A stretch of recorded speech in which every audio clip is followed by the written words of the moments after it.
लेकिन नए नए दुख उत्पन्न हो जाते हैं। दुख बदलता रहता है, एक दुख समाप्त हुआ दूसरा शुरू, दूसरा समाप्त तीसरा शुरू। लेकिन एक ऐसा भी दुख है जो सबसे बड़ा दुख है, उस दुख का समाधान किसी के पास नहीं है। वो कौन सा दुख है, जरा विचार कीजिए।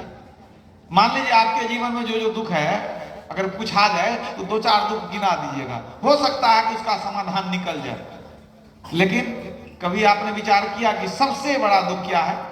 सबसे बड़ा दुख है मृत्यु का दुख, जिसको लोग सोचते नहीं है। सबसे बड़ा दुख है। और दुख लोग झेल लेते हैं लेकिन मरना कोई नहीं चाहते हैं। कितनी बड़ी विडंबना है, मरना कोई नहीं चाहते हैं, मरना सबको पड़ता है। यह सृष्टि का नियम है, विधि का विधान है। भगवान श्री कृष्ण ने गीता के 2 अध्याय 27वें श्लोक में कहा है, जातस्य ही ध्रुवो मृत्यु, जन्म लेने वाले की मृत्यु निश्चित है। तो सबसे बड़ा दुख है मृत्यु का दुख। मरना नहीं चाहते हैं लेकिन मरना पड़ता है, इसका कोई उपाय भी नहीं मिल रहा है। संत कबीर साहब ने भी कहा है, जो उगए सो अस्तवय, जन्मे सो मर जाए, जो चुनिए सो ढही पड़े, फूले सो कुमलाए। जो मकान बनाते हैं एक दिन ढह जाता है, जो फूल खिलता है वो एक दिन कुम्हला जाता है। जिसका उदय होता है उसका अस्त भी होता है, और जो जन्म लेता है वो मर भी जाता है। तो संसार नाशवान है, यह शरीर नाशवान है, मृत्यु निश्चित है, इसको कोई टाल नहीं सकता है। तो सबसे बड़ा दुख तो मृत्यु का दुख है। लेकिन इस दुख के पीछे सबसे बड़ा रहस्य क्या है? एक ही बार मरना पड़े तो भी ठीक है कि एक बार मर जाएंगे काम खत्म, लेकिन यहाँ एक ही बार मरना नहीं पड़ता है। जब जब शरीर में आते हैं तो छोड़कर जाते हैं, शरीर को छोड़ देना ही मरना है, यही तो मृत्यु है, शरीर को छोड़ देना। और ये क्रिया शरीर में आना, मर करके जाना, ये सृष्टि के आदि काल से चला आ रहा है।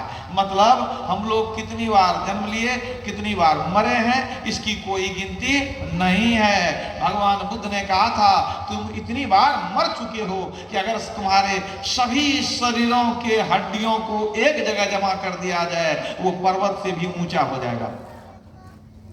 ऐसा नहीं है कि हर बार मनुष्य शरीर मिला है, पशु पक्षी कीट पतंग यहां तक कि देवता का शरीर मिला है। तो विभिन्न शरीरों में इतनी बार मरे हैं कि उन सभी हड्डियों को एक जगह जमा करने से पर्वत हो जाएगा। मतलब करोड़ों जन्मों से हम लोग संसार में भटक रहे हैं, जन्म लेते हैं और मरते हैं। तो संत लोग कहते हैं इसका निराकरण है, इसका निराकरण है, मृत्यु के मुख से छूटने का निराकरण है, उपाय है।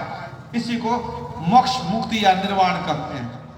तो संतों का कथन है कि मनुष्य शरीर पाकर के मनुष्य वह युक्ति कर सकता है जिससे जन्म मरण का चक्र छूट जाए। आगे न माता के गर्भ में जाएंगे, न जन्म लेंगे और न मरना पड़ेगा। इसी को मोक्ष मुक्ति या निर्वाण कहते हैं। पुनः शरीर में नहीं आना, क्योंकि यह शरीर ही दुख का कारण है। शरीर में आएंगे दुख होना निश्चित है। कितना भी बड़ा भक्त बन जाए, देवी देवताओं को आशीर्वाद मिल जाए, आपको वरदान मिल जाए, रावण की तरह, महिषासुर की तरह मिल जाए या भस्मासुर की तरह मिल जाए, लेकिन मृत्यु निश्चित है। आप जानते हैं हिरण्यकश्यपु भी बहुत वरदान ले रखा था कि न हम घर में मरे, न बाहर में मरे, न आसमान में मरे, न जमीन में मरे, न दिन में मरे, न रात में मरे, न घर में